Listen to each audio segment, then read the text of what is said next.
선의가 악의로 돌아왔을 때라는 말씀의 제목으로 우리 하나님의 은혜를 함께 나누고자 합니다. 우리가 사회 속에서 살아가다 보면요, 다른 사람들과의 관계를 늘 맺으며 살아가게 되어집니다. 근데 이런 인간관계 속에서 우리는 서로 간에서 어떤 선이나 호의를 베풀어 줄 때가 있습니다. 그리고 그 선의와 호의를 통해서 서로 간의 관계가 가까워지고 깊어지는 그런 경험을 우리는 하게 됩니다. 그리고 또 많은 사람들은, 대부분의 상당수의 사람들은 이런 상대방의 선이나 호의를 느낄 때 어떤 마음을 품습니까? 고맙고 감사한 마음을 느끼게 되어집니다. 그게 뭐 우리가 받을 때도 마찬가지죠. 아, 저 사람이 저에게 이런 호의를 베풀어 주는구나, 이런 선의를 주는구나, 아, 너무 고맙다, 너무 감사하다 라는 그런 감정을 우리는 느끼게 됩니다. 그런데 때로는 우리의 이런 호의와 선의에 대해서 아주 안타깝지만 악의와 조롱으로 반응하는 사람들도 때론 있다라는 것이에요. 그게 우리의 현상입니다.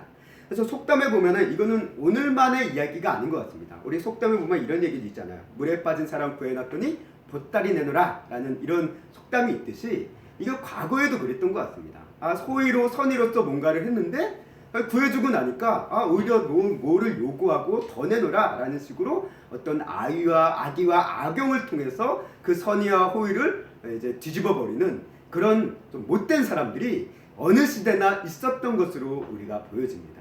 어떻게 보면 안타깝지만 우리의 삶의 현장 속에서도 우리 주변에 그런 사람들이 있을 수도 있다라는 거예요.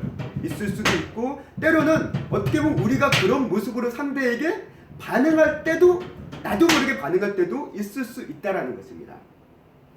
오늘 우리가 그러다 보니까 요즘 뭐 인터넷의 어떤 글이라든가, 요즘은 뭐 대부분 사람들의 얘기를 알고 싶으면 인터넷의 어떤 글들을 보면 요즘에 사람들의 어떤 흐름이나 사회들의 모습들을 좀 잘 듣게 되어집니다. 그래서 어떤 얘기가 있냐면, 뭐 식당에서 자영업을 하는데 식당에서 어떤 과도한 요구를 한 사람이 있어요. 그래서 막 호의를 베풀어 주는데 그 호의에 대해서 이것을 당연한 것처럼 여기면서 더 내놓으라 라는 식으로 이렇게 뻔뻔하게 요구를 하는 사람도 있다고 하고요. 또 어떤 배달을 갈 때도 그거에 대해서 어떤 선의와 호의를 강요하는 그런 사람들도 있다라고 합니다.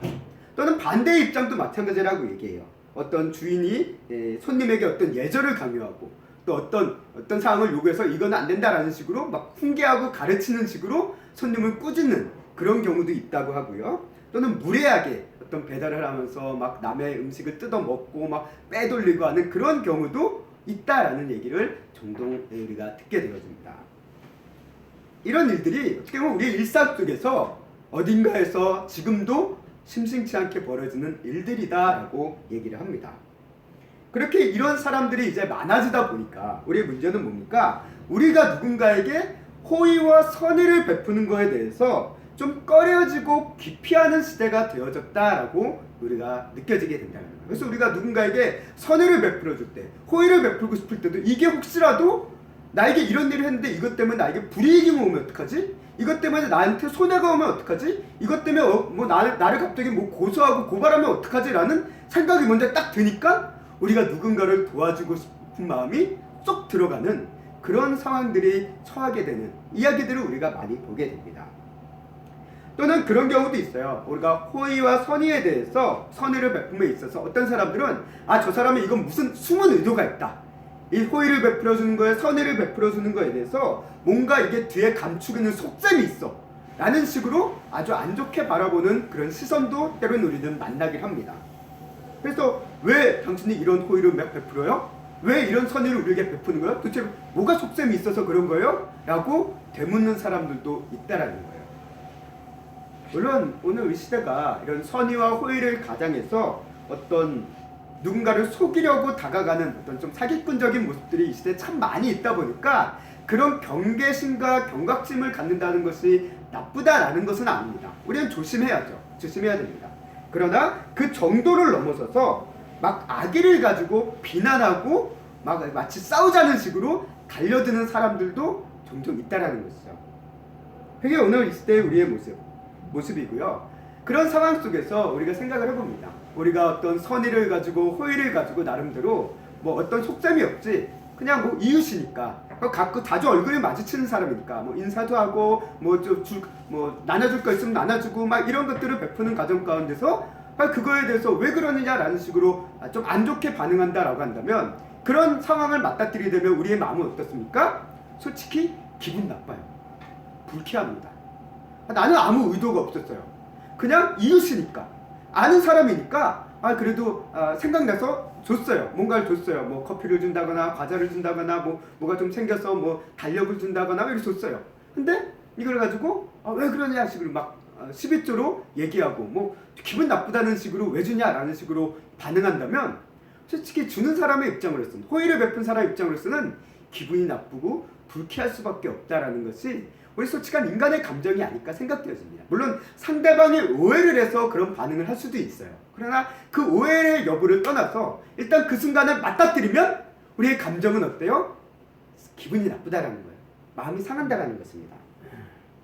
오늘 우리가 말씀을 보다 보니까 다윗이 바로 이와 같은 상황에 처하고 있는 것을 우리가 보게 됩니다.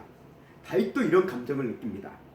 우리가 다윗하면 어떤 사람입니까? 하나님의 마음에 합한 자다라고 우리에게 알려진 사람입니다. 그게 다윗의 별명이에요. 별명입니다. 그런데 이 별명으로 인해서 우리는 다윗이 그의 신앙과 성품이 또는 그 감정 컨트롤이 완벽할 것이다라고 하는 착각을 우리가 종종 할 수도 있어요. 그러나 성경을 보면 다윗이라는 이 사람의 모습을 보면 그도 역시 인간이다라는 것을 우리가 보게 됩니다. 그의 한계점을 성경은 기록합니다. 그도 감정에 치우쳐서 감정에 치유를 쳐서 끌려가는 모습을 우리가 보게 되어집니다. 그로 인해서 죄를 짓는 모습도 우리는 보게 된다라는 거예요. 그렇습니다. 다윗은 완벽한 사람이 아니에요. 그저 하나님의 은혜 안에 있는 죄인 중 하나였다라는, 우리와 똑같은 사람이다라는 것을 우리는 생각하면서 다윗을 좀 바라봐야 되는 그런 시선이, 생각이 우리가 가져야 되지 않을까라는 생각을 조심스럽게 해보게 됩니다. 그래서 이 다윗도 이런 육신의 생각에 끌려서 죄를 짓고 또는 성급하게 나아가고자 하는 그런 모습들을 종종 우리에게 보여줍니다. 오늘 말씀도 마치 그런 상황이에요. 오늘 말씀은 말씀 가운데 다윗에게 어떤 일이 일어났습니까? 다윗의 선의와 호의가 무참하게 짓밟히고 오히려 그것이 악의와 조롱으로 되돌려받는 순간을 이 다윗이 지금 경험하고 있다는 겁니다. 그래서 사무엘상 25장 7절과 8절 말씀을 우리가 다시 한번 읽어보도록 하겠습니다. 사무엘상 7절과 8절의 말씀입니다. 7절 8절 말씀 함께 읽겠습니다. 시작. 내게 양털 깎는 자들이 있다. 이제 내가 들었노라. 내 목자들이 우리와 함께 있었으나 우리가 그들을 해하지 아니하였고 그들이 갈멜에 있는 동안에 그들의 것을 하나도 잃지 아니하였나니 내 소년들에게 물으면 그들이 내게 말하리라. 그런즉 내 소년들이 내게 은혜를 얻게 하라. 우리가 좋은 날에 왔은즉 내 손에 있는 대로 내 종들에게 내 아들 다윗에게 주기를 원하노라 하더라. 하라. 아멘. 이게 어떤 상황에 이런 얘기가 나왔냐? 다윗과 그의 일행들 한 600명 정도 되어주는 그 집합체죠. 그 일행들이 지금 어디에 있냐면 바란 광야라는 곳에 있습니다. 이 바란 광야가 정확하게 어떤 위치인지 몰라요. 근데 유다 지파, 우리 예루살렘이 유다 지파의 남쪽에 있는 어느 지역에 있는 광야일 것이다라고 얘기를 합니다. 그래서 이 바란 광야의 곳에 이제 머물고 있었는데 그 바란 광야에서 누구를 만나냐? 갈멜에 사는 부자인 갈렙 족속. 갈렙 족속은 유다 족속이죠. 유다 지파. 우리가 알고 있는 그 갈렙입니다. 여호수아 갈렙 할 때 갈렙. 그 갈렙인데 그 갈렙 족속 중에 나발이라는 사람. 나발의 나발의 그 종들이었죠. 종들 중 하나인 목동들의 일행을 이 바란 광야에서 만납니다. 이 바란 광야에서 이 목동들을 만나서 이 목동들과 함께 이제 그들을 지켜주고 그들을 보호해주는 역할을 이 다윗과 그의 일행들이 잠시 이제 해주게 되어집니다. 이 갈멜이라는 것, 우리가 성경을 읽다 보면 이 갈멜이라는 것이 또 나오죠. 엘리야가 활약했던 갈멜산이 나오는데 그 갈멜과 이 갈멜은 다릅니다. 그래서 이거를 착각하시면 다윗이 분명히 이 광야에 있었는데 갑자기 북쪽으로 올라가지라는 생각을 우리가 하게 되는데 다른 지명입니다. 갈멜산이고요. 이 갈멜은 다른 지명입니다. 그래서 이 유다 남쪽에 있는 광야에 있는 이 갈멜이라는 지역에서 이 목동들을 만나서 다윗이 그들을 보호해 줍니다. 왜 근데 다윗이 그들을 보호해 줬냐? 뭐 단순히 도적대가 많아서 들짐승이 많아서 그런 위험 때문에 보호를 해준 측면도 있겠지만 또 하나 시대적인 상황이 있습니다. 그것은 뭐냐면 당시 지금 이 다윗 시대, 사울 왕의 치세죠. 사울 왕의 치세 당시에 가장 이스라엘과 치열하게 전쟁을 벌이고 있는 족속이 어디냐면 블레셋 족속입니다. 블레셋 족속가 끊임없이 전쟁을 벌여요. 이게 언제부터 시작되어졌냐? 사사기 삼손 시대 때부터 지금 어떻게 보면 다윗 왕의 때까지 이 블레셋과의 전쟁이 끊임없이 벌어지게 됩니다. 그 끊임없이 벌어지는 과정 가운데 블레셋은 틈만 보이면 이스라엘을 침공해서 그 마을을 노략질하고 하는 이런 일들이 벌어졌다라고 성경이 기록해요. 그래서 사무엘상 23장 말씀에 보면 블레셋이 그일라라는 것을 침공을 하게 됩니다. 그래서 그것을 약탈했다라는 얘기가 나와요. 그래서 다윗이 그것을 구원하기 위해서 서둘러서 달려가서 그 사람들을 구원해주고 도와주고 하는 이 사무엘상 23장 말씀에 나옵니다. 그런 상황이었다는 거예요. 그렇기 때문에 이 다윗이 봤을 때 이 목동이라 나발의 목동들이 단순히 양떼만 가지고 이렇게 몰고 가는 이런 상황을 봤을 때 얼마나 위태로워 보였겠습니까? 블레셋이라는 이 유목민, 블레셋뿐만 아니라 뭐 아말렉이라든가 여러 이런 유목민들이 있어서 약탈을 막 하고 있는 그런 시대예요. 그런 시대였다 보니까 이들이 위태해 보인다라고, 자기의 동족이라는 것을 알고 있고요. 위태해 보니까 이들을 보호하겠다라고 아마 자처했던 것으로 보여집니다. 그래서 그들을 지켜준 거예요. 그들을 지켜줍니다. 그래서 이런 상황에서 다윗이 이들을 지켜주다가 이제 이들이 돌아갈 때쯤 되자 한 가지 소식을 들어요. 어떤 소식을 듣습니까? 그게 나발에 이제 양털을 깎는다라는 소식을 들어요. 양털을 깎는다는 소식. 우리가 양털을 깎는다는 게 무슨 의미가 있을까라고 생각할 때 뭐 양 한두 마리 놓고 털이 길어졌으니까 깎아야겠다라는 그런 의미가 아니라 여기서 얘기하는 양털을 깎는다라는 의미는 뭐냐면 일종의 수확제를 얘기하고 있습니다. 수확제. 그래서 우리가 뭐 농사를 지으면은 뭐 수확제를 하잖아요. 하듯이 양들을 기르는 이 사람들은 수확제를 한다. 이 양털을 깎는 걸 일종의 수확제로 여긴다라고 얘기합니다. 나발 같은 경우에는 동물도 엄청 많잖아요. 양도 뭐 3,000마리에 막 어마어마한 수가 있었으니까 그거를 다 깎고 그 양털을 팔면 얼마나 또 큰 돈이 되겠습니까? 그러니까 이 수확제를 한다는 얘기를 다윗이 딱 들은 거예요. 들은 겁니다. 그래서 그런 상황 가운데 그 얘기를 듣고 내가 당신의 종들에게 이러이러한 호의를 베풀었으니 너희도 우리를 위해서 좀 도움이 필요한 우리를 위해서 호의를 좀 베풀어줘라 라는 의미에서 이 다윗이 이 소년들에게 이런 메시지를 가지고 나발에게 그 얘기를 전합니다. 전해요. 그래서 이 다윗이 자신이 이 동물들을 지킨 상황에 대해서 언급한 것이 15절과 16절 말씀에 기록을 하고 있습니다. 15절과 16절 말씀에 보면요, 다윗이 이렇게 얘기합니다. 우리가 들에 있어 그들과 이게 다윗이 얘기한 게 아니라 이제 나발의 종들이 아비가일에게 이제 이야기를 합니다. 나발이 안 들으니까 그의 아내인 아비가일에게 이런 상황을 설명할 때 자신들이 어떤 호의를 받았는지에 대해서 설명하고 있는 게 25장 15절 16절 말씀이에요. 그래서 우리가 들에 있어 그들과 상종할 때 그 사람들이 우리를 매우 선대하였으므로 우리가 다치거나 잃은 것이 없었으니 우리가 양을 지키는 동안에 그들이 우리와 함께 있어 밤낮 우리에게 담이 되었음이라 얘기합니다. 이 다윗의 일행이 자신들을 아주 든든히 지켜줬다라는 거예요. 그래서 우리가 안심하고 목동일에 전념할 수 있었다라고 이제 이야기를 합니다. 근데 나발은 이 얘기를 안 들어요. 안 듣고 이걸 누가 듣습니까? 아비가일이 이제 듣죠. 그의 아내인 아비가일이 듣습니다. 여하튼 이런 상황이었는데요. 다윗은 이런 자신의 호의를 베풀고 이 호의에 대해서 상대방도 어떤 선의를 가지고 호의를 가지고 호응해주기를 기대를 했습니다. 우리 사람에게 그렇잖아요. 우리 마음에는 사람이라는 게 기브 앤 테이크라는 게 있잖아요. 내가 그래도 선의를 베풀면 상대방도 나에게 그래도 어느 정도 선의를 좀 베풀어주겠지, 긍정적으로 반응해주지 않은 생각을 하는 게 우리 사람의 마음입니다. 그러다 보니까 다윗도 그런 기대를 했던 것 같습니다. 또 이제 만약에 다윗이 이런 상황 가운데 나발의 목동을 지켜준 게 어떤 처음부터 나발의 부자니까 그 부자인 그애부터 뭐 좀 얻어먹어보자 라는 이런 속셈이 있었다라고 한다면 이건 다윗의 이런 모든 행동이 호의가 아니라 일종의 계략이었고 일종의 어떤 계산될 실수였다라고 우리는 볼 수 있겠죠. 근데 성경을 보면 다윗이 그거를 계산하진 않았던 것 같습니다. 왜? 우리 7절 말씀에 보면요, 이런 말씀이 있어요. 내가 양털 깎는 자들이 있다 함을 이제 내가 들었노라 라는 말씀이 있어요. 이제라는 표현이 있습니다. 이제. 지금 막 들은 거예요. 그 전까지는 이 사람이 뭐 얼마나 뭘 하고 있는지 몰랐어요. 몰랐는데 어쩌다 보니까 이제 양털의 수확제를 한다라는 소식을 이제 다윗이 이제 들은 거예요. 이제 들었으니까 마침 거기서 잔치도 벌려주고 하니까 우리도 그 잔치집에 가서 조금 좀 도움을 받자, 좀 얻어먹자라고 라는 마음을 생각했던 것 같습니다. 왜? 다윗에게 지금 딸린 식구들이 많잖아요. 600명이라는 사람이 있습니다. 이 600명이라는 사람, 우리가 군사조직이라는 게 그렇잖아요. 군사조직은 생산적인 조직이 아닙니다. 항상 소비적인 조직이에요. 항상 그래서 뭔가를 뭐 이제 보급을 받든지 해야 되는 그런 조직입니다. 그러니까 더군다나 이 다윗이 있는 그 환경이 어딥니까? 광야라는 환경이에요. 그러니까 뭐 농사를 짓겠습니까? 뭘 하겠습니까? 도망자의 신세니까 뭐 물건을 어디서 사가지고 오는 것도 쉽지 않아요. 그러다 보니까 다윗의 사람들이 가지고 있는 그 식량 사정은 매우 열악하다라는 겁니다. 그런 상황 가운데 이 부잣집에서 잔치를 벌인대요.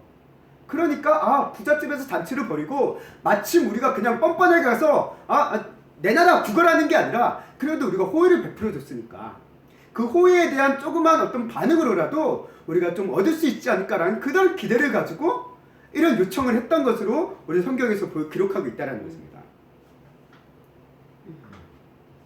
그래서 이제 25장 8절 말씀을 보면 이렇게 이야기를 합니다. 25장 8절 말씀, 이거 세번역으로 되면요, 이제 다윗이 직접 요청하고 있는 내용을 세번역은 이렇게 표현하고 있습니다. 우리 잠깐 한번 읽어보도록 하겠습니다. 일꾼들에게 물어보시면 그들이 사실대로 대답할 것입니다. 그리고 우리들이 버리는 좋은 날에 어른을 찾아왔으니 제가 보낸 젊은이들을 너그럽게 보시고 부디 어른의 종들이나 다름없이 없는 저의 부하들과 아들이나 다름이 없는 이 다윗을 생각하셔서 먹거리를 좀 들려 보내주십시오. 이게 다윗의 요청이에요. 먹을 것 좀 달라는 거야. 이 얘기가 딱 듣는 순간 어떨까? 다윗이 지금 상당히 그 식량 때문에 어렵다라는 느낌을 우리가 받습니다. 구걸을 한마디로 약간 좀 구걸하는 느낌이잖아요. 구걸하는 느낌이다.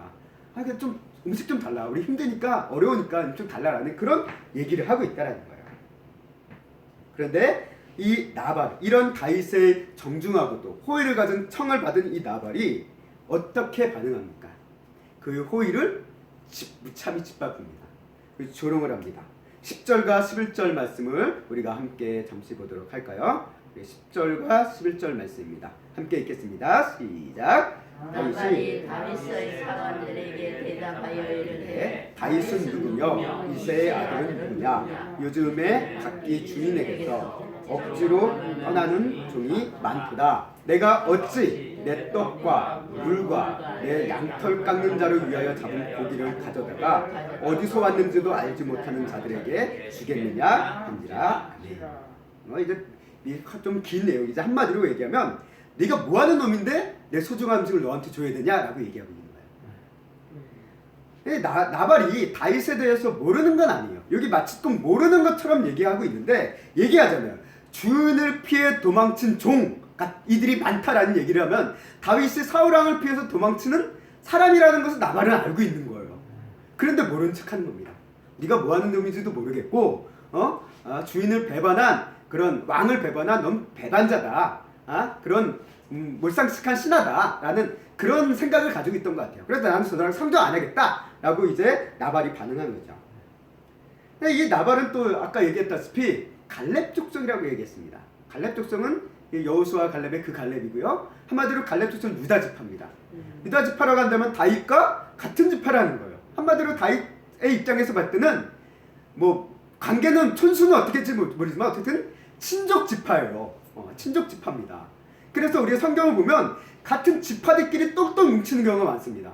그래서 다윗이 뭐 헤브론에서 왕이 될 때도 그렇고 압살롬의 반란을 피해서 다시 왕을 모셔올 때도 그렇고 유다 지파가 똘똘 뭉쳐서 함께 행동하는 경우가 많았습니다. 그 지파들끼리 그렇게 뭉칩니다. 근데 같은 지파였음에도 불구하고 이 나발은 이 다윗을 아주 매몰차게 거절하고 있다는 거예요.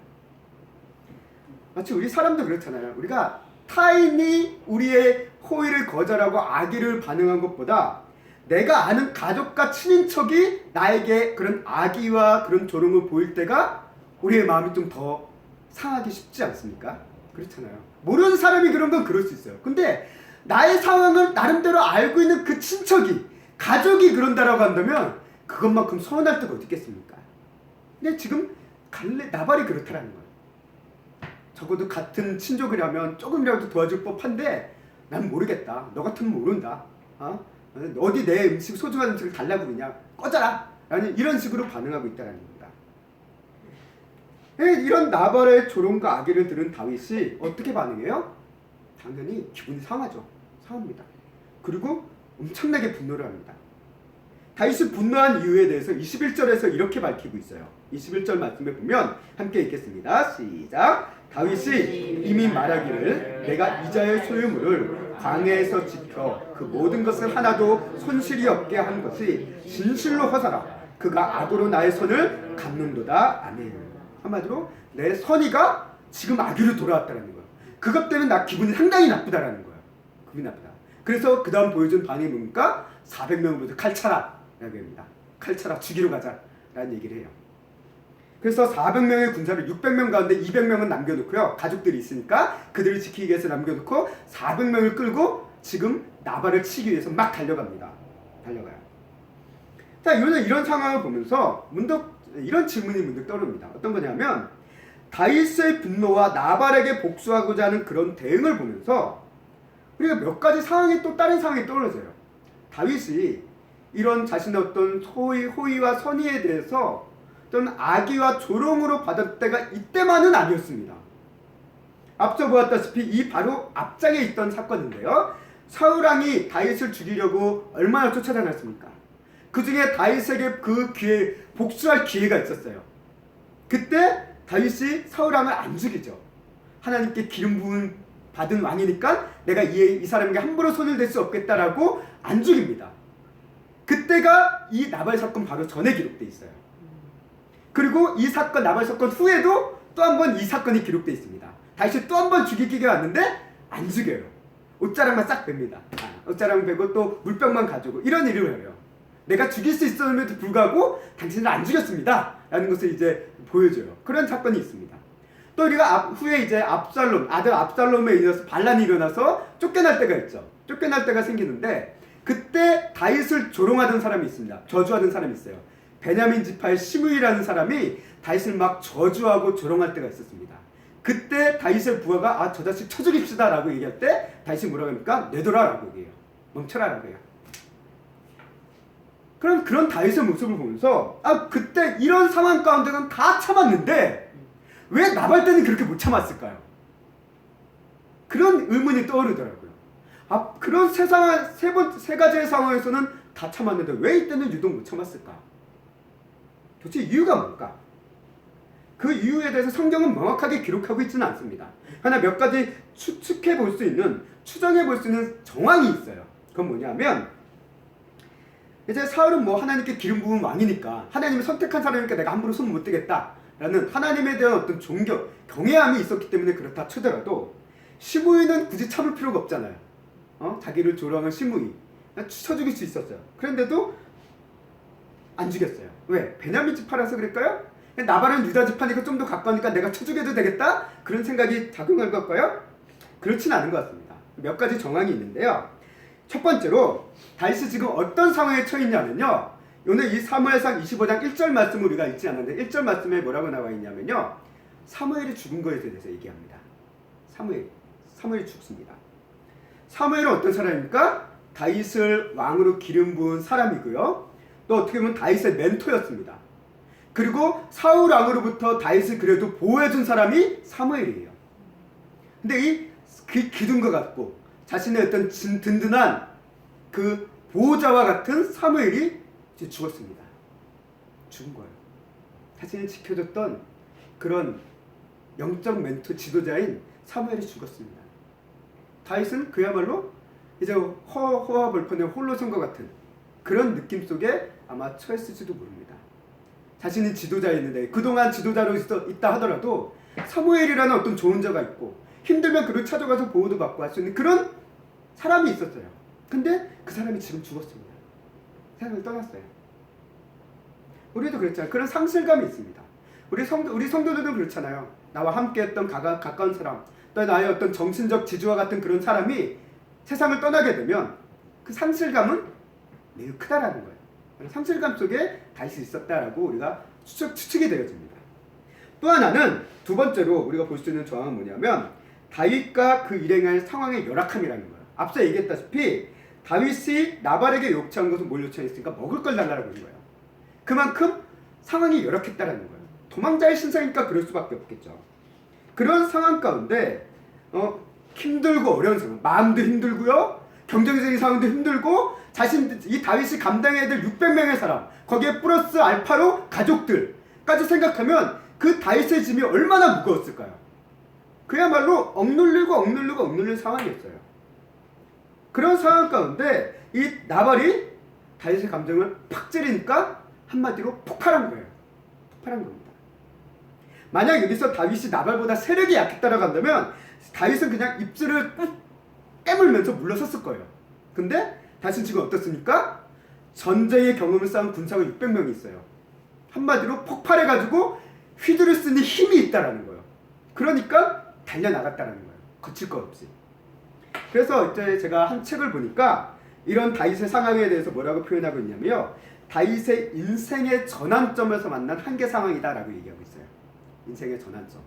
모든 것들이 잃어버리고, 그리고 어떤 하나님께 기름 부어서 왕으로서 기름 부음을 받았지만 왕으로서의 길은 여전히 몇 년이 지났는데 보이지 않고, 사울왕의 추적은 끝이 없고, 그런 도망자의 신세로 있으며 600명의 사람들을 책임지고, 경제적인 문제, 양식에 대한 문제, 그런 막막한 상황 가운데 나름대로 돌파구라고 생각했던 나발에 대한 이 요청을 거부받고 아기와 조롱이 돌아오자 다윗도 참다 못해 폭발했다라는 거죠. 폭발했다는 거. 실제 우리도 그런 상황에 겪기 쉽습니다. 우리도 상황과 감정의 한계가 도달하면, 임계점에 도달하면요, 이전 것에 참았던 비슷한 상황인데도 폭발할 때가 있다는 거예요. 예전에는 비슷한 상황에도 꾹 참습니다. 그런데 이게 쌓이다 보면 못 참을 때가 있다는 거예요. 폭발해버릴 때가 있다는 겁니다. 그리고 그렇게 폭발하는 순간 어떻습니까? 이제 그 감정은 걷잡을 수 없이 넘치면서 거칠어지면서 다른 사람 누군가에게 상처 입히는 행동을 우리가 내보일 때가 있다라는 거예요. 우리가 분노라는 감정 자체가 죄악은 아닙니다. 그러나 이 분노라는 감정으로 인해서 우리가 과격한 행동으로 향하게 되는 원인이 될 큰 소지가 있다라는 거예요. 소지가 있다는 거예요. 다윗 역시 마찬가지예요. 그가 이 분노라는 감정이 마침내 폭발하자 어떻습니까? 나발의 집안을 몰살시킬 생각을 한다는 거예요. 예전에 다윗 같았으면 이러지 않죠. 적어도 자기의 동족인데, 한마디로 자기가 이제 나중에 왕이 될 사람 아닙니까? 왕이 될 사람인데 자기의 백성들을 쳐 죽여요. 이건 뭡니까? 독재자랑 다를 바 없잖아요. 그런 상황이 되어버렸다는 거지. 폭발해가지고요. 그래서 후에 이제 이런 상황 가운데 있어 다윗은 브레이크가 걸리지 않습니다. 이제 막 달려나가는 거예요. 사람이 그렇잖아요. 감정에 치달으면 브레이크가 걸리지 않습니다. 막 일단 달려나갑니다. 그래서 이로 인해서 막 달려나가는 상황에 그를 멈춘 사람이 있어요. 누굽니까? 나발의 아내 아비가일이 다윗을 멈춥니다. 이 아비가일로 인해서 나발을 제외한 나발 집안의 모든 사람들이 목숨을 건지게 되고요. 후에 다윗에게 쓰여질 수 있는 어떤 불명예도 이 여인으로 인해서 이제 막아지게 되는 것이 오늘 말씀 가운데 보여지는 하나의 과정입니다. 이 나발의 아내 아비가일이 이런 상황을 듣고 지혜롭게 빨리 대처를 합니다. 서둘러서 짐을 싸가지고 양식을 싸가지고 다윗을 만나러 가죠. 그래서 그들을 만나서 다윗의 행위에 대한 염려에 대해서 이야기하고 멈춰달라고 하는 요청이 이제 후반부에 쭉 나오는 것을 우리가 보게 됩니다. 그래서 25장 26절 말씀과 31절 말씀이 이런 아비가일이 다윗에게 한 이야기입니다. 우리 26절과 31절 말씀 한번 읽어보도록 하겠습니다. 시작. 내 주여 여호와께서 살아계심을 두고 맹세하노니 내 주도 살아계시거니와 내 주의 손으로 피를 흘려 친히 보복하시는 일을 여호와께서 막으셨으니 내 주의 원수들과 내 주를 해하기를 하는 자들을 이와 같이 되기를 원하나이다. 이게 26절 말씀이고요. 31절도 읽겠습니다. 내 주께서 무죄한 피를 흘리셨다든지 내 주께서 친히 보복하셨다든지 함으로 말미암아 슬퍼하실 것도 없고 내 주의 마음에 걸리는 것도 없으시니 다만 여호와께서 내 주를 후대하실 때 원하건대 내 주의 여종을 생각하소서 하니라. 이 아비가일이 이제 얘기하잖아요. 뭘 얘기합니까? 무죄한 죄를 풀렸다든지 친히 보복하셨다든지 왕으로서 어떻게 보면 이거는 불명예죠. 왕이 될 사람에게 후에 왕이 됐을 때 다윗이 예전에 우리 동족을 쳐주겠대, 기분이 상해서 쳐주겠대 라는 얘기를 듣는다면 이 왕으로서의 어떤 권위라든가 이런 것들이 다 실추가 되는 거예요. 그럼에도 불구하고 이것이 이제 이 여인을 통해서 막아졌다라고 이제 이야기를 하는 거죠. 이렇게 아비가일은 어떻습니까? 나발처럼 다윗을 무시하지도 않고요. 오히려 그가 하나님께서 택하실 왕이 될 것이라는 것을 믿고 그에게 오히려 선의와 호의를 가지고 그를 멈추게 하는 것을 오늘 말씀 가운데 기록되어 있습니다. 이런 아비가일의 간절함과 사려 깊음으로 인해서 다윗은 이제 나발에 대한 이 분노를 이제 덮습니다. 덮고 그리고 그녀를 칭찬하면서 되돌아갑니다. 이게 33절 말씀이에요. 함께 읽겠습니다. 시작. 또 내 지혜를 칭찬할지며 또 내게 복이 있을지로다. 오늘 내가 피를 흘릴 것과 친히 복수하는 것을 내가 막았느니라. 아멘. 이런 말씀을 통해서 결국 나오는 얘기가 뭐냐면 원수 갚는 것은 하나님께 있다라는 이야기를 이제 이 성경이 얘기하고 있는 거예요. 이 앞에 앞뒤로 있는 사울의 얘기와 오늘 이 나발의 사건을 통해서 원수 갚는 것은 하나님께 있다라는 이 얘기, 그에 대한 믿음을 이제 이야기하고 있는 것을 우리가 보게 되어집니다. 어쨌든 다윗도 이렇게 한때 감정에 휩쓸려가지고 나발을 직접 죽이려고 했습니다. 그러나 하나님께서 이 아비가일이라는 이 여인의 마음을 움직이셔서 원수 갚는 것이 하나님께 있음을 다시금 깨닫게 하고 다시금 선의와 악의를 돌려보낸 나발에 대한 것을 하나님께 모든 것을 맡기고 되돌아가는 이 다윗의 얘기가 오늘 말씀 가운데 이렇게 기록되어 있다는 것입니다. 그리고 이런 다윗의 믿음대로 하나님께서는 어떻습니까? 나발을 치셨습니다. 나발이 얼마 지나지 않아서 나발이 쳐서 죽게 되고, 그리고 또 후에 사울왕이 치셔도 결국 끝이 맺어 다윗이 마침내 하나님께서 택하신 왕으로서의 자리에 오르게 되어지는 그 모든 과정들이 이런 원수 갚는 것이 하나님께 있다라는 그런 믿음 안에서 성취되었다라는 것을 성경은 우리에게 분명 보여주고 있다는 것입니다. 그래서 신약에서도 이런 삶에 대해, 우리 성도들의 삶의 이런 모습, 믿음에 대해서 사도 바울의 표현을 빌리면 이와 같습니다. 우리 로마서 12장 19절과 21절의 말씀을 함께 읽어보도록 하겠습니다. 함께 읽겠습니다. 시작. 내 사랑하는 자들아, 너희가 친히 원수를 갚지 말고 하나님의 진노하심에 맡기라. 기록되었으되 원수 갚는 것이 내게 있으니 내가 갚으리라고 주께서 말씀하시느냐. 내 원수가 줄이거든 먹이고 목마르거든 마시게 하라. 그리함으로 내가 숯불을 그 머리에 쌓아 놓으리라. 악에게 지지 말고 선으로 악을 이기라. 아멘. 12장 21절 말씀은 우리가 너무나도 잘 알고 있는 말씀입니다. 우리 그리스도인들에게 이렇게 살라라고 강권하는 말씀이기도 한데요. 우리가 어떻게 보면 이 시대, 선의와 호기가 악의와 악응으로 돌아오기 쉬운 이 시대를 살아가는 우리 그리스도인들에게 여전히 주어지는 하나님의 말씀이라는 것입니다. 우리 그리스도인이 이렇게 세상을 살아가기를 원하는 게 하나님의 뜻이라는 거예요. 원수 갚는 것은 하나님께 있으니 우리가 이를 믿고 선으로서 악을 이기는 삶을 살아가라 라고 성경은 우리에게 이야기하고 있다는 것입니다.